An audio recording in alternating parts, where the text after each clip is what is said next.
Hello and welcome to this lecture. In this lecture we are going to talk about the lab topology and session goals. So first topology we have now in front of us talks about the real world network design.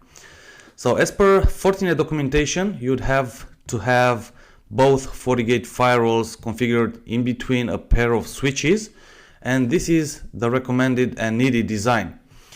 Now let's first talk about what are these red and black lines. So you see here that management traffic is outlined in red and data plane traffic is outlined in black.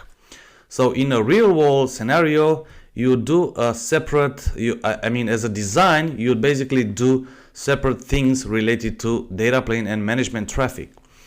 So you'd have a management switch, and this switch would connect to each of the active equipment in your topology. Then the management station will connect to the management PC, and this way you will have an out-of-band connection to each of the equipments, so for management. Now we will not implement this in GNS3 software, so when trying to build the topology so that you can practice along, you can practice every topic in this course. And we are not doing this not because it's not possible, but because resources on our PCs are limited. So they are not infinite, so we have to save CPU and memory. So for this reason, what are we going to do is the second option. So let's erase the board now. And here is what we'll do. So by default, all of the FortiGate firewalls, not the small ones, will have management ports, so dedicated management ports, where you will use in a real world scenario again the information in the previous slide, in the previous topology. Now in our case, because we are trying to build this on GNS3 so that we can practice, we will use the same port both for management and data plane traffic. And here is basically what we will do. So on port 1 we will configure the uplink, so an IP addressing so that it connects to the internet.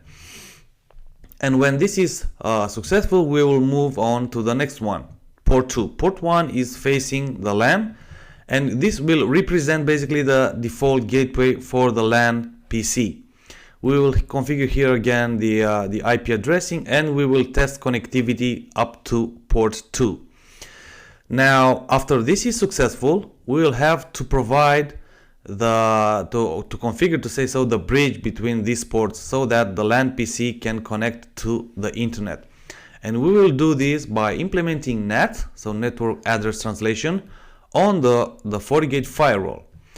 When this is done, you will see that the LAN PC will be able to access the internet.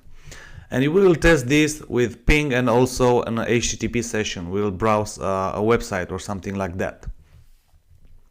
Now coming back to the course topic, when this is when everything is working, we will have to move on and implement the HA cluster, so the high availability cluster. And we have two options. Option 1, it's active passive, and this means that only one FortiGate will forward traffic, so from the LAN to the internet and back. And when this fails, the slave FortiGate will take ownership of this forwarder role and will make it that the LAN PC will not see basically any packet drops, or if there are any packet drops, there will be insignificant.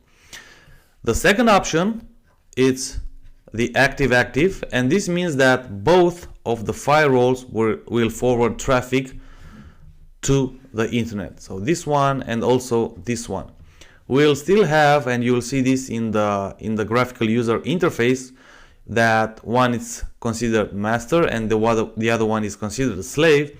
But in terms of session forwarding, there will be two of them doing this, or even more if we install more than 2 FortiGate firewalls.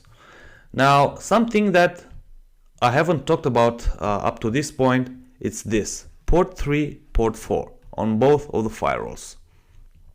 These two links represent basically the HA, the high availability heartbeat links.